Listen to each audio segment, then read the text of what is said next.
Okay, so did anyone else read the headline about North Korea threatening to cancel the summit on Drudge yesterday? And did anybody say to themselves, yeah, okay, or what the hell is this all about? Whatever it is, I don't give a shit. I'm going to tell you right now.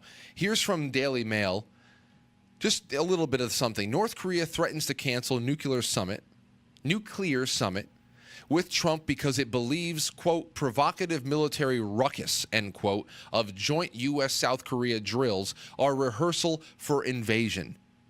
Okay, so that's pretty much it. Now, in response, the U.S. and South Korean, military drills that they've been running was knocked down a couple of pegs, and they left out, I believe, F-22 and B-52 bombers. F-22s and B-52 bombers.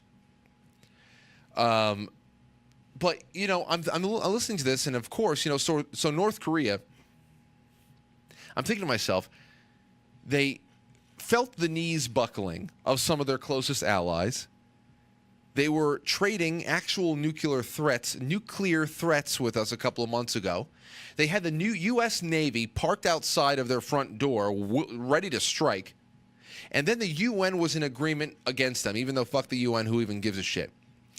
But from all of that came Kim Jong-un and South Korean President Moon, their handshake, and promises that the war is over and that they're going to Kim Jong-un is going to get rid of his nuclear weapons and his weapons program and all that stuff.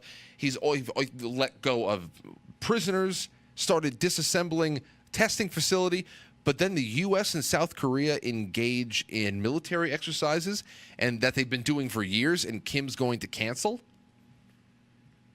Then what? Is he going to ask for a refund on the hostages?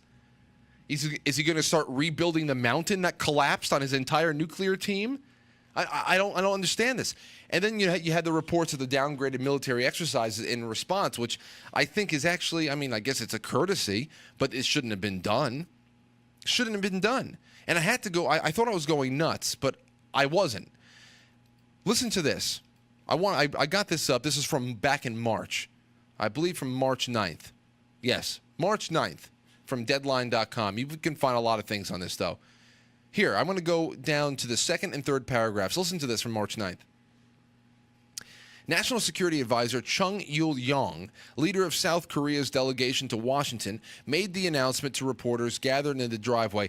Well, this is when they first made the announcement that Kim Jong-un wants to have a meeting in May sometime. He wants to find peace. He wants to find a way around this. And I was like, oh my God, things are turning around. This was back in March when this happened.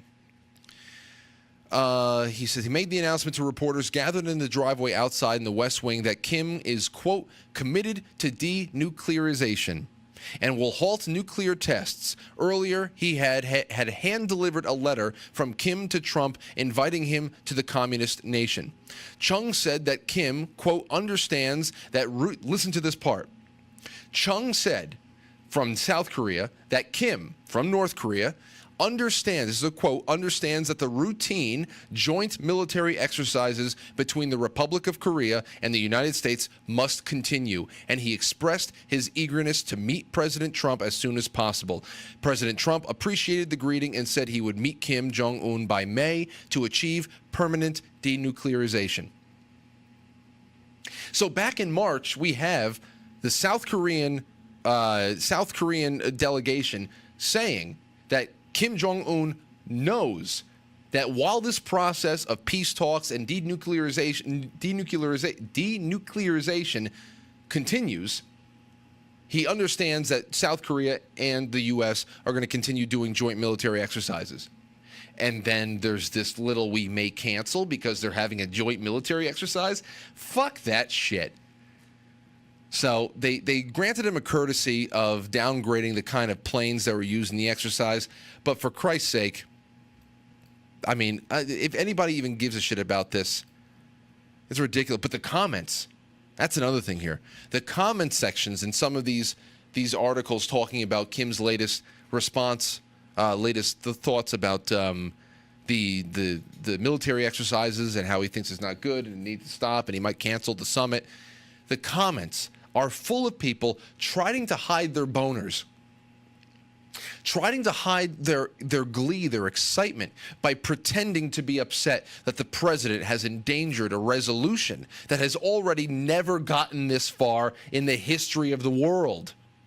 Okay? People hiding sheer giddiness with this fake concern that the peace process is suddenly not on cruise control, a process that they were trying to discredit when it was going smoothly.